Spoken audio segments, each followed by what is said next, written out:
정서가 불안해가지고 앉기만 하면 가만히 있지 못하고 종이를 마구 찢어대는 사람이 있었습니다. 정신과 병원을 찾으니 의사들은 혹시 어렸을 때 종이에 벤 적이 있습니까? 혹시 어렸을 때 종이 뭉치에 얻어맞은 적이 있습니까? 이런 등의 질문을 던지며 과거의 경험이나 상처에서 원인을 찾으려고 했습니다. 하지만 그런 적이 없어서 적절한 처방이 나오지 않았습니다.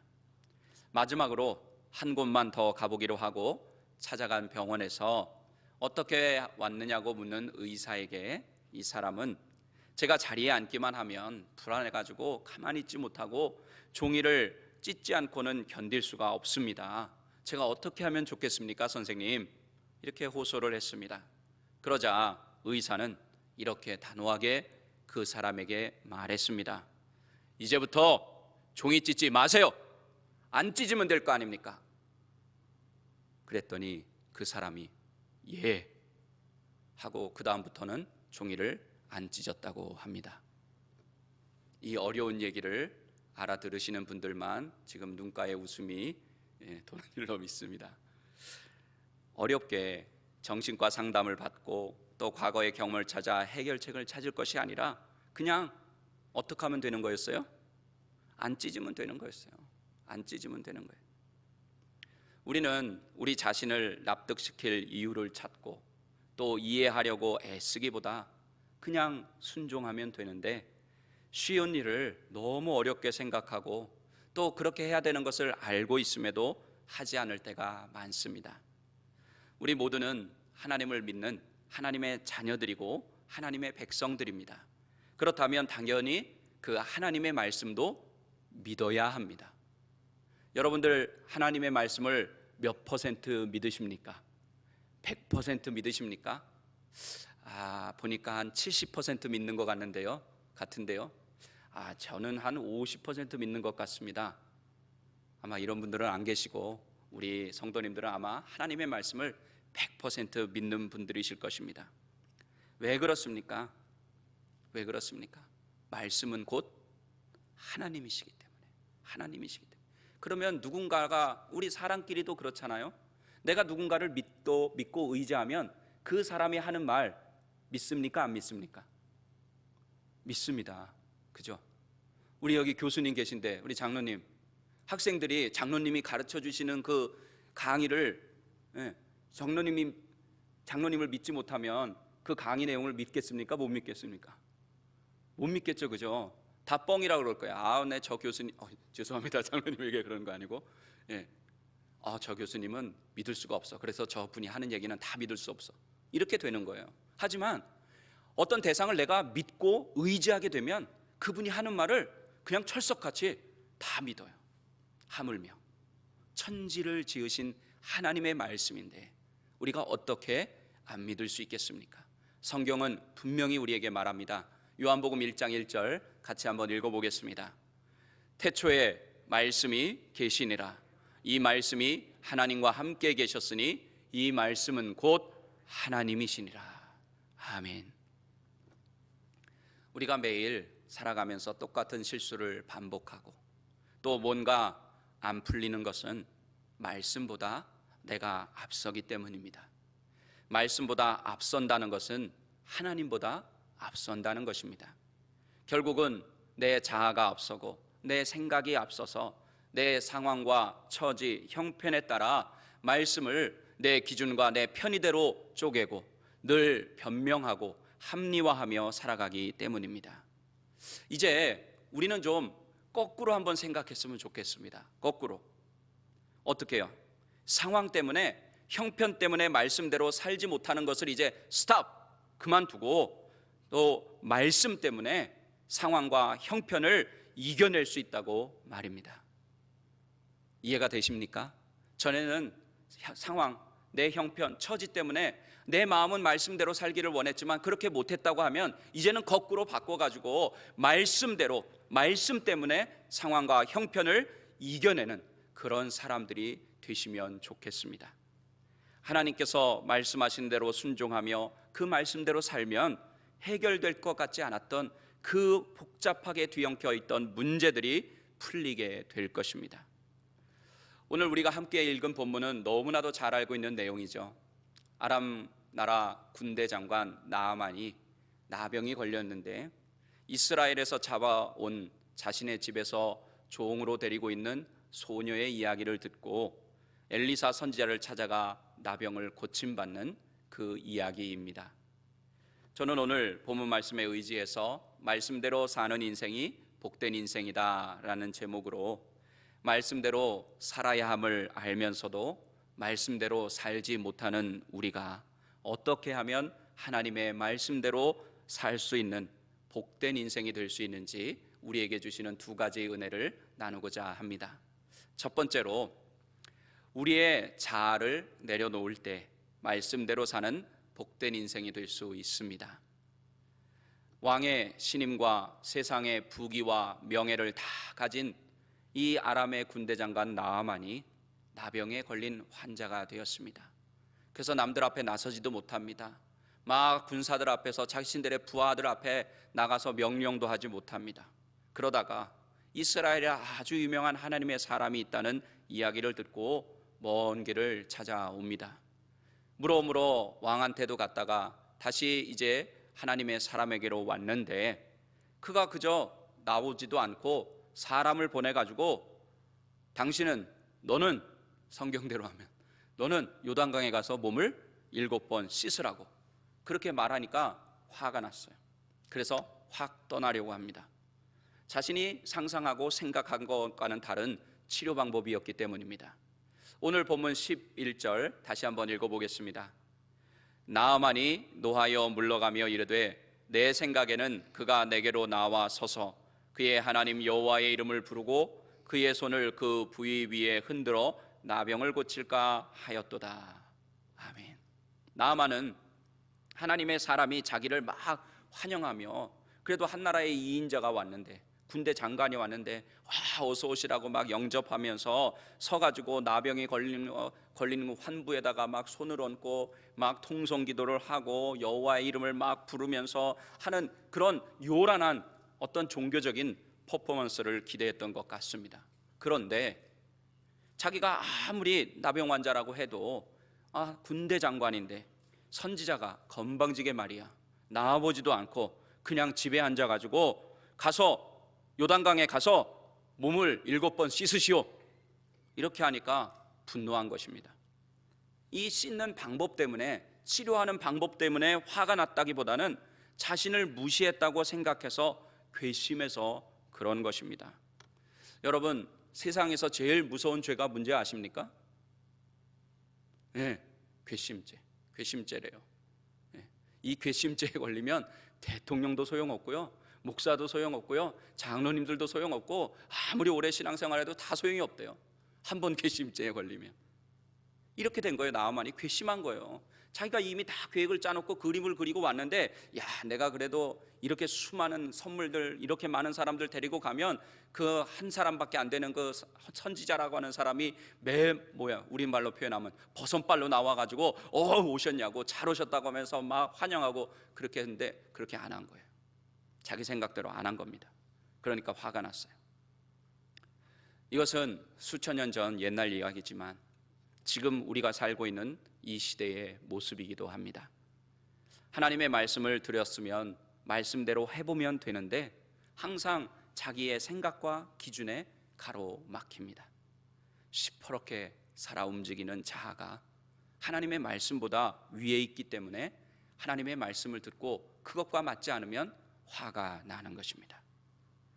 우리 교회는 안 그렇지만 교회 안에서도 보면 매번 화내고 짜증을 내면서 다니는 분들을 보면 그분들의 처지 또 상황, 대우의 어떤 부당함 때문에 그런 것이 아니라고 하는 것을 알 수 있습니다. 그것은 그냥 표면적인 이유예요. 어떻게 교회가 나한테 이래? 어떻게 목사가 나한테 이래? 하면서 화를 내는 것은 표면적인 이유고 근본적인 이유가 있는데 그것을 두 가지로 요약할 수가 있어요. 하나는 십자가를 제대로 바라보지 못해서이고 또 다른 하나는 하나님의 말씀보다 자신이 위에 있기 때문입니다. 예수님께서 나의 죄 때문에 십자가에 달리셨다고 하면 그 사실을 믿는다고 하면 그 예수님이 죽으신 십자가를 바라보며 화를 낼 수 없습니다. 성질을 낼 수 없어요. 내가 가장 큰 죄인인데 누구에게 제 화를 내겠습니까? 그리고 말씀 아래에 있으면 말씀의 다스림을 받기 때문에 또 절대로 교회 안에서 분노하거나 화를 낼 수 없습니다. 우리는 사람이기 때문에 앞에 일이 어떤 일이 일어날지 모르니까 혹시 만에 하나 여러분들이 교회 생활 하시다가 신앙생활 하시다가 교회 안에서 다른 어떤 화를 낼 일이 있을 때 오늘 말씀을 기억하셔서 내 생각과 내 자아가 원하는 대로 화를 내는 것이 아니라 십자가를 바라보고 하나님의 말씀을 생각하시면서 말씀이 시키는 대로 하는 여러분들이 되시기를 바랍니다. 나아만이 엘리사 선지자의 말을 듣고 화를 내며 떠난 것, 이것은 실패라고 할 수 있습니다. 왜냐하면 나병이 낫기 위해서, 치료를 받기 위해서 왔는데 화내고 돌아갔으니까 실패잖아요. 우리도 예배 때 하나님의 말씀을 듣고 화난 적 혹시 없으세요? 아유, 목사님이 어떻게 이렇게 불경스러운 이야기를, 감히 하나님의 말씀에 대해서 어떻게 화를 냅니까? 맞아요. 그래서는 안 되죠. 근데 가끔 보면 그런 분들이 있더라고요. 그래서 막 예배 자리를 떨치고 막 나가버립니다. 아니면 예배 끝나고 막 화를 씩씩 내면서 나가요. 실패하는 것입니다. 하지만 오늘 본문에 나오는 나아만은 알고 있는 대로 다시 돌아옵니다. 그리고 선지자의 말대로 해서 나병을 깨끗하게 치유받습니다. 어떻게 실패하고 떠나려고 했던 나아만이 다시 돌아올 수 있었을까요? 말씀에 대한 순종으로 이끄는 말을 들었기 때문입니다. 인생의 승리와 회복의 성패는 말씀대로 행하느냐, 아니면 자신의 생각대로 복잡하게 풀어가느냐에 달려 있습니다. 여러분들은 어떤 것을 택하시겠습니까? 말씀대로 행해서 쉽게 가시겠습니까? 아니면 여러분의 생각대로 하셔서 어렵게 돌고 돌아 가시겠습니까? 나아만의 이야기를 보면 주변에 지혜로운 사람들이 있었어요. 바로 나아만의 종들입니다. 그들은 화를 내며 돌아가는 나아만을 붙잡고 말합니다. 아버지시여. 부하들한테는 잘했던 것 같아요. 그러니까 아버지라고 부르겠죠. 어쨌든 장군님, 선지자가 더 큰 일을 하라고 하셨을 대로 하셨다 하더라도 하셨을 거 아닙니까? 이렇게 얘기한 거예요. 어쩌면 상상이지만 엘리사 선지자가 나아만에게 이제 나병을 나으려면 이렇게 하라고 하면서 어려운 주문을 했다고 예를 들어 보겠습니다. 하나님을 하늘 향해서 5,000번을 하라고 그런다든지, 아니면 금식을 40일 하라고 한다든지, 아니면 바위 위에 앉아가지고 돌을 닦으라고 했으면 어쩌면 나아만은 그렇게 어려운 걸 해야 병을 치료받는구나 하면서 그대로 했을 것 같아요. 우리도 보면 뭔가 어렵고 힘든 일을 시키면 이상하게도 합니다. 그런데 아주 간단하고 단순한 하나님의 말씀에 순종하는 것, 그것은 하지 않으려고 하는 경향이 있어요. 제가 전에도 이렇게 교회에서 보면 어떤 분에게 교회 일을 이렇게 맡겨드려요. 그러면 말씀을 드리면 막 화를 내세요. 내가 누군 줄 알고 이렇게 쉬운 일을 시키냐고. 그럼 이제 제가 웃으면서 제가 몰라 뵀습니다. 어려운 일을 하실 수 있는 능력이 있으신데 제가 너무 쉬운 걸 시켜드렸다고 말씀드렸다고 오히려 제가 사과했던 그러긴 기억이 있습니다. 나아만의 종들이 아버지시여, 이게 뭐라고 안 하십니까? 뭐가 어려우십니까? 일단 해보시면 선지자의 말이 진짜인지 가짜인지 알 텐데, 그리고 나서 화를 내도 되고 그리고 나서 떠나가도 되는데 왜 이 쉬운 걸 안 하려고 하십니까? 하는 그런 뜻이 그 종들의 말 속에 포함이 되어 있던 거예요. 그리고 나아만은 그 종들의 말을 들었습니다. 그랬더니 그 말을 들은 것이 나아만을 회복의 길로, 치유의 길로 인도한 것입니다. 하나님의 말씀 앞에서 자아를 내려놓고 말씀대로 순종하라는 말씀이 여러분의 삶과 행동을 돌려놓는 귀한 인생의 터닝 포인트, 인생의 전환점이 되었으면 좋겠습니다. 예수님 공생애에서 가장 처음으로 기적을 베푸신 곳이 어딘지 여러분들 잘 아실 것입니다. 우리 요한복음 2장에 나오는 가나의 혼인잔치였습니다. 예수님이 육신의 어머니 마리아와 함께 참석한 그 혼인잔치에서 잔치가 끝나지도 않았는데 포도주가 떨어졌어요. 이스라엘 문화 속에서 잔치에서 포도주가 떨어진다고 하는 것은 큰 흉이고 중대한 사건이었습니다. 그 사건이 지금 예수님이 참석하신 그 잔치 자리에서 일어난 것입니다. 우리는 이 문제가 어떻게 해결되었는지 잘 알고 있습니다. 그런데 한번 상상력을 동원해서 여러분들이 그 자리에 있다고 생각해 보시기 바랍니다. 그 자리에서 예수님이 시키는 대로 하는 그 하인들이라고 한번 여러분들이 상상해 보시기 바랍니다. 포도주가 담겨야 할 항아리가 아니라 정결 예식에 쓰는 돌항아리, 쉽게 말하면 이스라엘 사람들은 광야이기 때문에 누구네 집에 들어가면 뭐를 씻어요? 그렇죠, 손발 다 씻잖아요. 우리 예수님의 제자들이 손 씻지 않고 먹었다가 율법주의자들한테, 바리새인 서기관들한테 얼마나 욕 먹었습니까? 그 손 씻는 항아리, 그 물 담긴 항아리, 거기에다가 어떻게 하는 거예요? 물을 길어다가 담으라는 거예요. 여러분이 그 명령을 받은 하인들이라면 예수님의 말씀을 받아들일 수 있었을까요? 아마 믿음이 좋으시니까 받아들이셨겠죠. 아니면 이렇게 이야기하지 않았을까? 아니, 당신 지금 나하고 장난하자는 겁니까? 지금 안 그래도 포도주가 떨어져가지고 발에 불이 나게 지금 다니고 있는데 열받아 죽겠는데 방해하지 말고 저리 좀 비켜요, 이렇게 하지 않았을까? 그런데 성경에 보면 하인들이 그렇게 하지 않았어요. 우리 예수님이 말씀하신 대로 그대로 따라서 했습니다. 어떻게 그럴 수 있었을까? 나만 장군에게 옆에서 아버지시여, 선지자가 어려운 거 시킨 거 아니니까 한번 해보시지요, 이렇게 말한 사람의 말을 듣고 나아만이 순종해서 치유를 받았다면 이 하인들에게는 누가 있었냐 하면 예수님의 어머니 마리아가 있었어요. 우리 요한복음 2장 5절 같이 읽어보겠습니다. 그의 어머니가 하인들에게 이르되 너희에게 무슨 말씀을 하시든지 그대로 하라 하니라. 아멘. 예수님의 육신의 어머니 마리아의 이 말이 하인들로 하여금 자아를 내려놓고 자신이 가지고 있던 경험, 말도 안 되는 생각이라고 하는 그런 모든 것들 다 내려놓고 그 납득할 수 없는 상황을 받아들이고 순종할 수 있도록 인도한 것입니다. 마리아는 어떤 일이 일어날지는 몰랐지만 예수님께서 기적을 일으킬 때는 우리의 자신의 생각과 이성으로는 이해되지 않을 일이 있다는 것을 분명히 알았습니다. 마리아가 어떻게 알았을까요? 자신이 이미 30여 년 전에 직접 체험했기 때문입니다. 누가복음 1장 30절에서 31절 같이 읽어보겠습니다.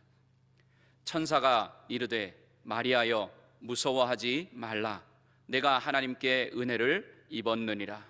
보라, 내가 잉태하여 아들을 낳으리니 그 이름을 예수라 하라. 아멘. 마리아는 그 말씀이, 말도 안 되는 그 말씀이 이루어지는 것을 체험했습니다. 그러니까 어떤 일이 벌어질지는 몰랐지만 하인들에게 저분이 시키는 대로 해라, 그렇게 이야기할 수 있었던 것입니다. 그런데 아니나 다를까 우리 예수님께서 돌 항아리, 손 씻고 발 씻는 것까지는 잘 모르겠는데 어쨌든 깨끗한 항아리가 아닌 것만은 분명해요. 그 돌 항아리에다가 물을 가득 채우라는 이해가 안 되는 말씀을 하셨습니다. 그래도 이 하인들은 먼저 마리아에게 무슨 말씀을 하시든지 그대로 하라는 말을 들었기 때문에 그대로 순종을 했더니 결국 돌 항아리에서, 허드렛물 담는 그 돌 항아리에서 최상급의 포도주가 나오는 기적을 체험하게 되었습니다. 뿐만 아니라 그 수많은 잔치에 온 사람들 다 모르지만 하인들만 아는 은혜까지 누리게 되었습니다. 요한복음 2장 9절 같이 읽어보겠습니다. 연회장은 물로 된 포도주를 맛보고도 어디서 났는지 알지 못하되 물떠온 하인들은 알더라. 아멘. 예수님의 말씀에, 말도 안 되는 그 예수님의 말씀에 순종한 그 하인들은 다른 사람 다 몰라줘도 그 하인들은 그 기적의 은혜를 체험해서 알았다는 뜻입니다. 이렇게 말씀대로 살면 치유와 회복과 기적의 역사가 일어납니다. 이 하인들처럼 우리 성도님들도 세상 사람 다 몰라줘도, 내 옆에 있는 가족도 몰라줘도 여러분만 아는 하나님의 놀라운 은혜와 기적의 경험들이 있으시기를 바랍니다. 그리고 우리가 자아를 내려놓고 말씀대로 살아야 하는 더 중요한 이유가 있는데, 그것은 무엇이냐면 그것이 바로 신앙의 본질이고 믿음이 성숙해지는 길이기 때문입니다. 내 주관, 내 자아를 버리는 훈련이 바로 신학의 성숙의 과정이라는 뜻입니다. 그래서 예수님이 이렇게 말씀하셨습니다. 마태복음 16장 24절 같이 읽어보겠습니다. 이에 예수께서 제자들에게 이르시되 누구든지 나를 따라오려거든 자기를 부인하고 자기 십자가를 지고 나를 따를 것이니라. 아멘. 화면에 안 나와도 외우고 계시는 말씀이니까 괜찮죠? 어떻게 하라고요? 나를 따라오려거든 자기를 부인하고, 거기다가 하나 더 보태세요. 자기 십자가를 지고 따라오라고 말씀하셨어요. 우리는 그리스도인으로서 예수님의 제자들이기 때문에 예수님을 따라 예수님처럼 살기 원합니다. 그런데 그 예수님을 따르기 원하는 우리에게 우리 예수님께서 먼저 자기를 부인하라고 말씀합니다. 그리고 자기 십자가를 지라고 말씀하셨어요. 굳이? 예수님 왜요? 나 그런 거 안 해도 지금 잘 신앙생활 잘하고 있는데요, 굳이 나를 부인해야 되나요? 굳이 내 십자가를 지고 따라가야 되나요? 이렇게 질문하는 분들은 안 계시겠지만 우리 예수님께서 그렇게 말하신 이유는 자아를 부인하는 것이 바로 올바른 신앙생활이요, 또 신앙 그 자체이기 때문입니다. 여러분은 신앙에 대해서 무엇이라고 생각하십니까? 신앙은 이런 거다. 또 믿음의 성숙은 무엇이라고 생각하십니까? 그것은 바로 내 못난 자아를 계속해서 깨뜨려 나가는 것입니다. 이거는 끝이 없어요. 어떻게 보면 우리 주님 부르실 때까지, 천국에 갈 때까지 우리가 해야 되는 일인지도 모릅니다. 내 못난 자아, 내 악한 자아를 날마다 깨뜨리는 것입니다. 처음에는 이해가 되지 않고 받아들일 수 없어도 내 자아를 자꾸 깨뜨려 가다 보면 나중에 결과물을 보고, 이래서 예수님이 자기를 부인하라고 했구나, 이거였구나 하며 무릎을 치게 되는 그런 일이 일어나는 것입니다. 이런 결과물을 여러분들 신앙생활 하시면서 아직 한 번도 체험해 보지 못한 분들은 내 자아라는 문제를 아직 깨뜨리지 못했기 때문입니다. 이제 그 문제를 한번 해결해 보시기 바랍니다. 우리 어렸을 때 학교에서 시험 봤어요. 받아쓰기 시험을 보든지 월말고사를 보든지 기말고사를 보든지 시험을 잘 봐가지고 잘 문제를 풀어서 100점 맞았어요. 그러면 얼마나 기분이 좋습니까? 그 시험지를 들고 누구에게 제일 먼저 달려가요? 엄마 또는 아빠, 내가 오늘 시험에서 100점 맞았어요 하면서 자랑스럽게 시험지를 내밀지 않습니까? 마찬가지예요. 우리 예수님께서 말씀하셨어요. 우리에게 숙제를 주셨습니다. 시험 문제를 주셨어요. 나의 자아를 부인하고 자기 십자가를 지고 나를 따라라. 여러분들의 자아를 깨셔서 우리 예수님이 내주신 숙제, 그 문제를 잘 풀어 100점 받아서 우리의 진짜 아버지 되시는 하나님께, 하나님, 저 하나님께서 내주신 숙제, 내 자아를 깨뜨리는 숙제 잘 풀어가지고 100점 맞았어요, 봐주세요, 당당하게 내밀 수 있는 여러분들이 되시기를 바랍니다. 내 자아가 살아서 내 지식, 내 경험, 내 주장을 펴며 내 감정이 살면 인생이 너무 힘들어요. 너무 힘들어. 특히 우리 예수 믿는 사람들은 이 사실을 너무나도 잘 알고 있습니다. 목사인 저의 목회도, 여러분의 신앙생활도 내 뜻대로, 내 경험과 지식대로, 내 인생의 철학과 논리대로 되는 게 하나도 없다는 것 여러분들이 잘 아실 것입니다. 그래서 그런 상황과 싸우다가 결국 내리는 결론이 무엇입니까? 뭐예요? 내 자아가 죽으면 끝난다. 내가 예수님과 함께 십자가에 못 박혀서 죽으면 끝난다. 이 결론 아닙니까? 나를 다 내려놓고 찬양의 가사처럼 하나님이 가라고 하면 가고, 하나님이 서라고 하면 서고, 하나님이 앉으라고 하면 앉고, 하나님이 일어서라고 하면 일어서고, 너 죽어야겠어 하면서 하나님이 죽으라고 하면 죽는, 이렇게 할 때 우리를 괴롭히는 모든 인생의 문제들이 다 해결되고 내 인생의 평강이 찾아오고 내가 그렇게 바랬던 인생의 행복이 찾아오게 될 줄로 믿습니다. 지금도 내 자아가 살아서 내 자아가 앞서고 내 생각, 내 지식, 내 감정이 앞서고 있습니까? 그럴 때 주님의 십자가를 바라보시고 내 자아를 예수님의 십자가에 과감하게 못 박으시기를 바랍니다. 그리고 말씀대로 사십시오. 그리고 그러면 내가 살고 내 가정이 살고 내 직장과 사업장이 살고 내 교회가 살고 내 주변이 사는 복된 인생이 될 줄로 믿습니다.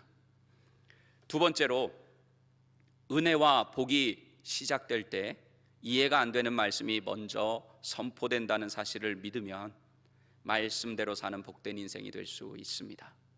좀 제목이 좀 길죠? 여러분들은 신앙생활 하시면서 하나님께서 왜 여러분에게 그렇게 힘들고 이해가 안 되는 명령을 내리실까? 이렇게 생각해 보신 적 없으세요? 궁금해 보신 적 없으세요? 또는 왜 이렇게 힘든 상황을 내 앞에 두실까 하는 생각 다 아마 한 번쯤은 해보셨을 것입니다. 성경을 읽다 보면 그 해답을 찾을 수 있는데요, 기적과 같은 은혜와 축복이 시작될 때마다 납득되지 않고 받아들이기 힘든 하나님의 말씀이 먼저 선포되는 것을 알 수가 있습니다. 그리고 그 말씀과 인도하심대로 따라 하나님께서는 우리를 살게 하십니다. 하나님께서 사용하시고 복 주시고 더 깊은 영적인 세계로 이끄실 자들에게는 반드시 말씀에 대한 순종의 훈련을 시키십니다. 믿음의 조상인 아브라함, 요셉, 모세, 다윗, 또 그렇게 그들에게도 그렇게 하셨고, 또 하나님이 택하신 민족인 이스라엘에게도 그렇게 하셨습니다. 아브라함은 75세 때에 이민을 떠나라는 명령을 받았습니다. 우리 다 이민자들이지만 75세는 이민 갔다가도 역이민하는 그런 생각이 드는 그런 나이 아닙니까? 그런데 그 정든 고향 친척 아버지의 집을 떠나 낯선 땅으로 가라고 하시니까 여러분들 어떠실 것 같습니까? 그런데 거기서 아브라함은 하나님의 말씀대로 행함으로 복의 근원이 되었습니다. 그리고 그것이 다가 아니었습니다. 100세에 얻은 자신의 목숨보다 소중한 아들 이삭을 번제로 바치라는 명령도 받았습니다. 이전에 만났던 하나님과는 경험적으로 볼 때 도대체 이해가 되지 않았습니다. 상황적으로 또 이전에 약속하신 그 언약의 말씀이 있는데 그것을 대입해봐도 절대로 이해가 되지 않는 그런 명령이었습니다. 하나님께서는 그에게 말도 안 되는 말씀을 먼저 주심으로 그의 자아를 깨뜨리셨습니다. 자신의 생각과 경험으로 가득 찬 그 자아를 깨뜨린 그때 비로소 아브라함은 여호와 이레의 하나님, 기가 막힌 하나님의 인도하심과 예비하심을 맛보게 된 줄로 믿습니다. 하나님은 아무것도 할 수 없을 것 같은 80세의 양치기 할아버지 목자인 모세를 불러서 거대한 출애굽의 프로젝트의 지도자로 세우십니다. 예전에 양치는 인생과는 비교도 할 수 없는 위대한 인생으로 변화시킬 때 먼저 그에게 하신 말씀이 있습니다. 우리 출애굽기 3장 5절 같이 읽어보겠습니다. 하나님이 이르시되 이리로 가까이 오지 말라. 내가 선 곳은 거룩한 땅이니 내 발에서 신을 벗으라. 아멘. 우리가 쉽게 신 정도 벗을 수 있지 이렇게 생각할 수 있지만, 그 당시 발에서 신을 벗는 행위는 종들이나 하인들이나 하는 것이고, 룻기에서 보듯이 내가 내 모든 권리를 이양한다, 그런 뜻입니다. 우리 룻기 4장 7절에서 8절 같이 읽어보겠습니다.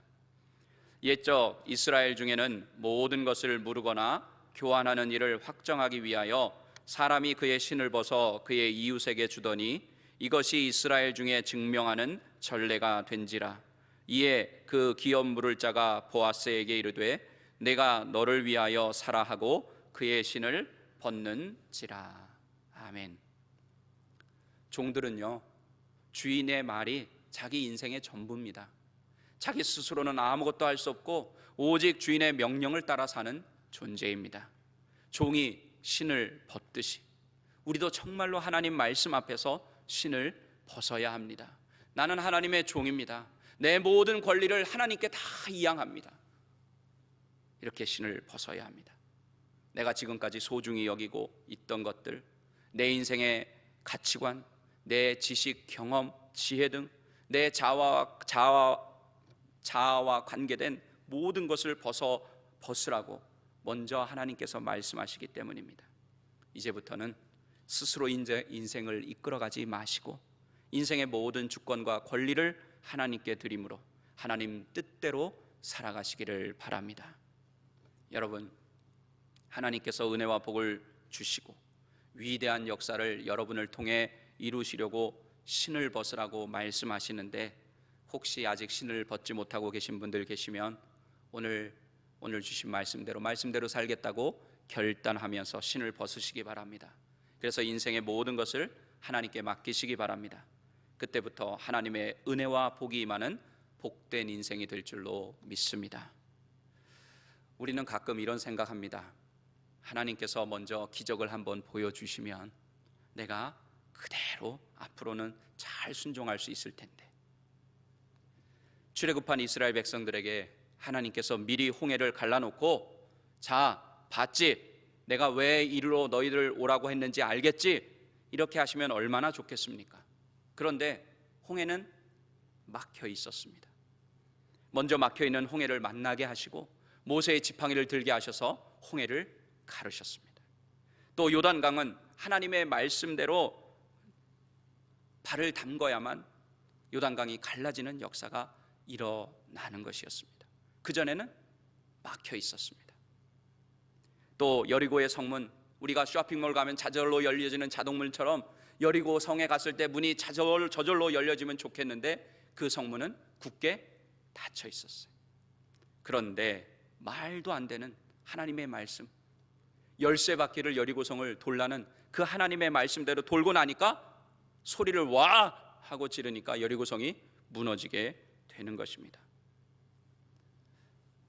왜 그러실까요? 하나님이 도대체 왜 이러실까요? 하나님께서 먼저 하실 능력이 없어서 우리에게 그렇게 하실까요? 그것이 아니라 우리의 자아와 이성과 지식과 지혜를 허무는 그런 작업을 하시는 것입니다. 자아를 깨뜨리는 작업을 하시는 것입니다. 우리가 왜 그분의 말씀대로 따라야 하는지, 왜 하나님이 우리의 인생의 주인이 되셔야 하는지를 알게 하시기 위해서 일부러 갈라놓지 않으시고 막아놓으시고 열어주지 않으시는 것입니다. 이것이 우리로 하여금 하나님의 말씀대로 살게 하시는 하나님의 훈련 방법입니다. 하나님께서는 지금도 이 훈련 방법을 통해 저를 포함해서 여러분의 인생을 다루고 계십니다. 그러므로 이제부터 우리 앞에 우리의 경험과 지식으로도 또 내 감정과 관계적으로도 이해가 되지 않는 그런 상황이 펼쳐지고 또 이해가 되지 않는 하나님의 말씀이 먼저 선포되면 하나님께서 우리를 크게 쓰시려고 은혜와 복을 주시려고 또 기적을 체험할 수 있게 하시는 기회를 주셨다고 하는 그 사인으로 받아들이는 여러분들 되시기를 바랍니다. 그래서 나도 그렇게 믿음의 조상들처럼 거룩하게 선택함을 받았구나, 하나님께서 나와 우리 가정에 부어주실 복을 준비하셨구나, 하나님께서 우리 교회에 놀라운 은혜를 준비하셨구나, 이렇게 생각하고 믿으셔서 말씀대로 사는 복된 인생들이 다 되시기를 예수님의 이름으로 간절히 축원합니다. 우리 이 시간 주신 말씀 붙잡고 기도하겠습니다.